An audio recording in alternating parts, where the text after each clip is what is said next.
Sawadee, hari ini saya buat kuih pau yang sangat lembut dan sedap hanya guna tepung gandum.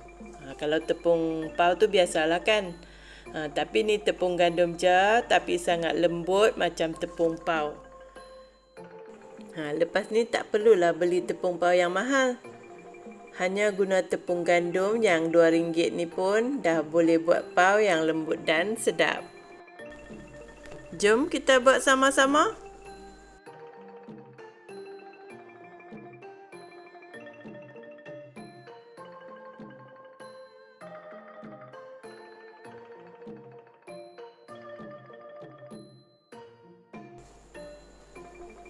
Okey, mula-mula kita buat inti dulu.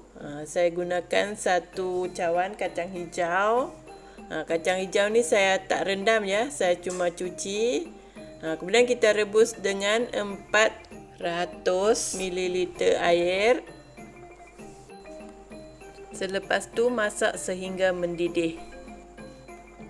Okey, dah mendidih, kita tutup api dan tutup periuk. Selepas tu kita biarkan sehingga kacang kita kembang. Selepas seketika kita mai tengok kacang kita, air dah pun kering. Kita tambahkan air lagi sebanyak 600 ml. Masukkan daun pandan, kita masak lagi sehingga mendidih. Okey, bila dah mendidih, kita perlahankan api. Kita masak api sederhana ya.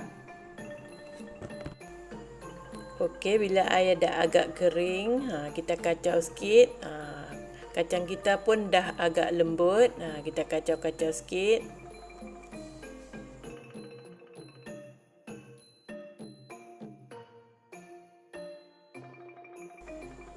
Okey, air dah kering. Kita kacau sikit. Kita buangkan daun pandan ya. Kita buangkan daun pandan dulu. Okey, kacang kita dah pun lembut. Kita tutup api ya. Lepas tu kita biarkan seketika sehingga tak terlalu panas lah. Nanti kita kisar. Okey, dah tak terlalu panas. Kita masukkan ke dalam pengisar. Kita kisar sehingga halus.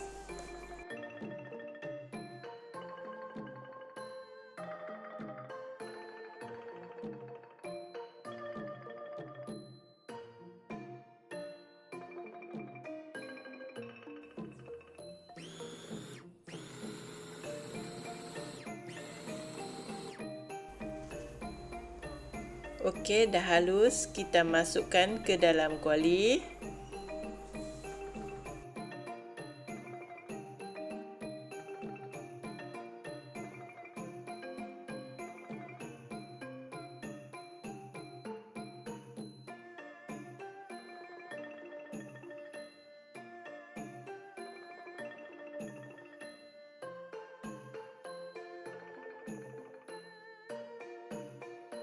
Masukkan gula, saya masukkan 3 sudu besar ya. Boleh masuk lebih ya kalau suka manis. Ni versi diet punya ni. Tak manis, kalau lebih manis lebih sedap lah. Boleh masuk 5 ke 6 sudu ataupun lebih. Lebih manis lebih sedap. Masukkan 1 sudu teh garam. 1 sudu besar margarin.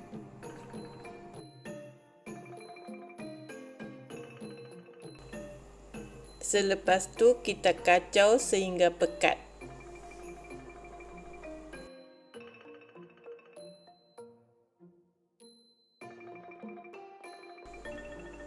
Okey, dah kering. Dah boleh bulat-bulatkan. Selepas tu kita tutup api.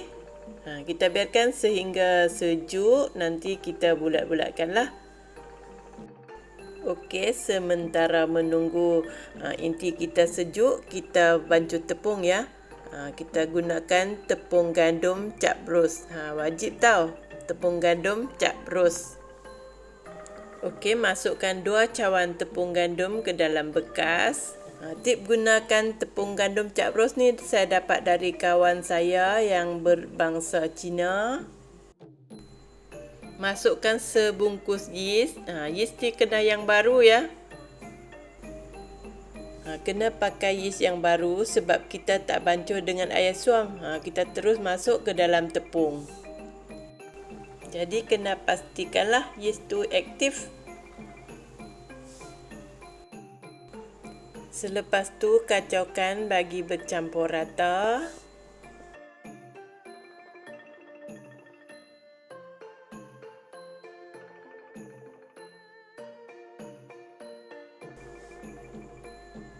Kemudian masukkan 2 sudu besar susu pekat.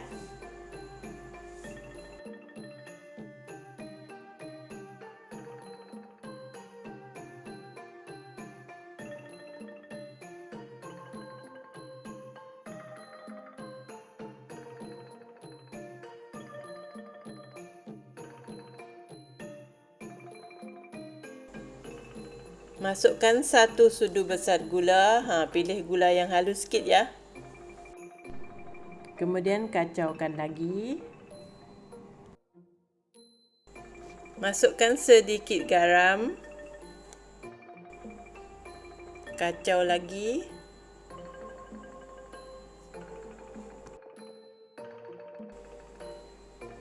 Selepas tu masukkan 3 sudu besar minyak masak.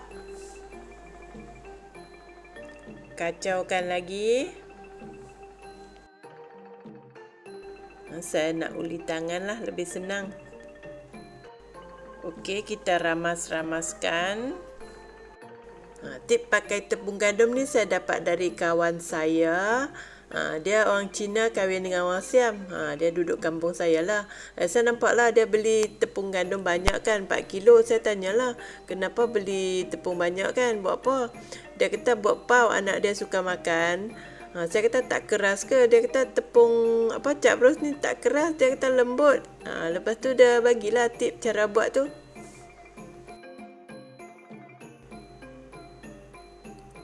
Ni satu lagi tip dari dia, gunakan air dari peti ais ya. Air sejuk. Ni saya bubuk ais. Sebab saya tak ada air dalam peti sejuk. Saya gunakan setengah cawan air sejuk. Masukkan setengah cawan dulu. Selepas tu uli sehingga membentuk dough.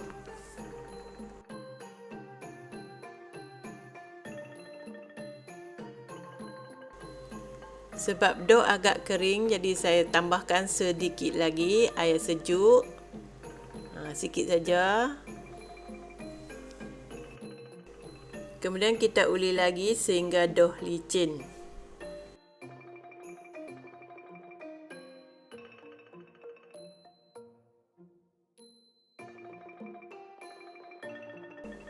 Letak minyak sikit dekat tapak tangan. Lepas tu kita lumur-lumur sikit.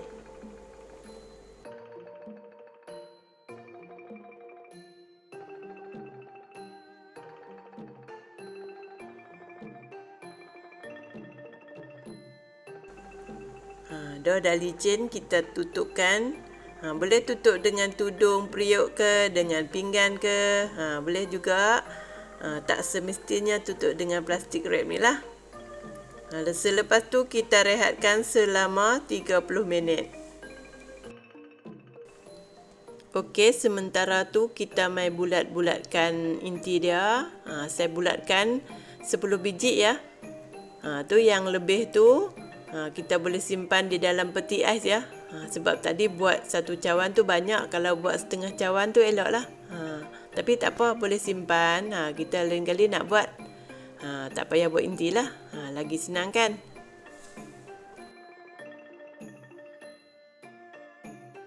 Okey, ni dah lebih dari setengah jam ni. Dah 35 minit.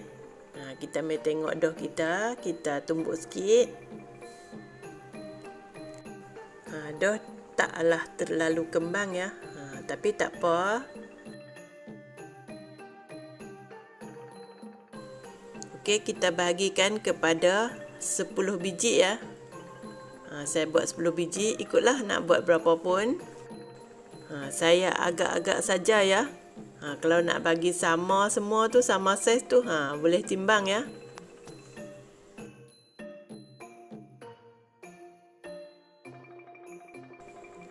Okey, ambil satu, bulat-bulatkan. Buat macam tu, bagi dia bulat. Bagi dia bulat nampak licin ya. Lepas tu tekan-tekan.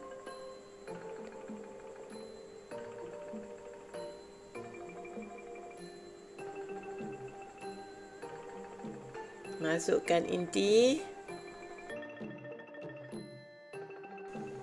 Kemudian tutupkan. Dah bulat cantik, kita letak atas kertas. Saya guna kertas cupcake saja.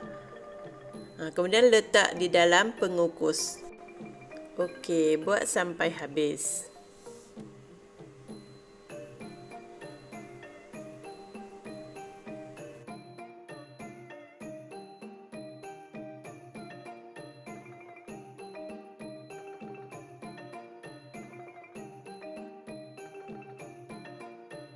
Okey, kalau berasa tak bulat tu, boleh bulat-bulatkan sekali lagi bagi dia cantik. Okey, letak dalam pengukus tu jangan rapat sangat ya, sebab nanti pau akan kembang lagi. Okey, dah siap, kita rehatkan selama 10 minit. Nanti kita kukus. Selepas 10 minit, kita didihkan air di dalam pengukus. Kita kukus pau kita. Masukkan pau. Pau ni kita ambil yang mula-mula kita buat ya.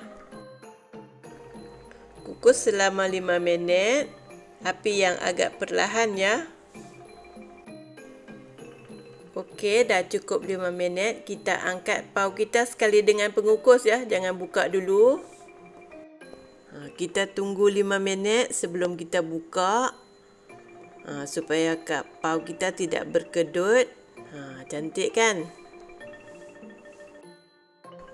Okey, yang ni saya nak kukus dengan pengukus biasa. Yang tadi saya kukus dengan pengukus buluh. Pengukus buluh tu memang sesuai lah untuk kukus pau ni. Kita kukus selama 5 minit. Api tidak terlalu kuat ya. Api agak perlahan. Kukus dengan pengukus yang penutup kaca ni seronoklah tengok. Sebab kita nampak pau kita kembang cantik kan. Seronok sangat.